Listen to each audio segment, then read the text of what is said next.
আমি তোর কয়দিনের মধ্যেই টাকাটা দিয়ে দিব। তোর কামটা বন্ধ হয়ে গেছে আর এখন কোনো কামও পাইতাছি না। জানিস ভাই, তোর কইলে তুই বিশ্বাস করবি না। সংসার চালানোর কষ্টে আমি ভাবতাছি কয়দিনের মধ্যে বউরে বাপের বাড়িতে বাড়িয়ে দিব। না রে ভাই, আমি অল্প মিশা কথা কইতাছি না। ঠিক আছে, আমি এখন রাখলাম। ও নুরজাত, এন অল্প ফোন আছে? আইতাছি।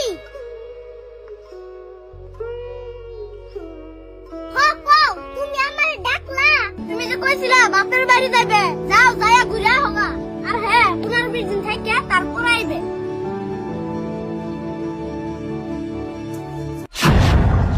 আরে ভাই, অন্য জোগাড় হয় নাই। তুই আর 2টা দিন টাইম দে, আমি জোগাড় কইরে দিয়ে দিমু।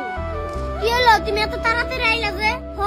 আয়া বললাম। আমি যে তোমার কইলাম 15-20 দিন থাকবা, তুমি 2 দিন থেকে আয়া বললা। আমার জামাই এনে টেনশনে থাকবো আর আমি বাপের বাড়িতে আনন্দে থাকবো কেমবা? আমি জানি তুমি টেনশনে আছো। আমি বাপের বাড়ি যাইবেন এই জন্য রাজি হইছি, যাতে তোমার টেনশন দূর করা হারি। তার মানে এই যে নেও, তোমার যত টাকা ঋণ আছে সব শোধ করে দাও। কিন্তু নুরজাত, এত টাকা তুমি কোনে পাইলে? এটা আমার ভাগের টাকা। আমার বাপের যে বাড়ির পাশে মাটি আসাল, মাটি দে বেচা হালাইছে।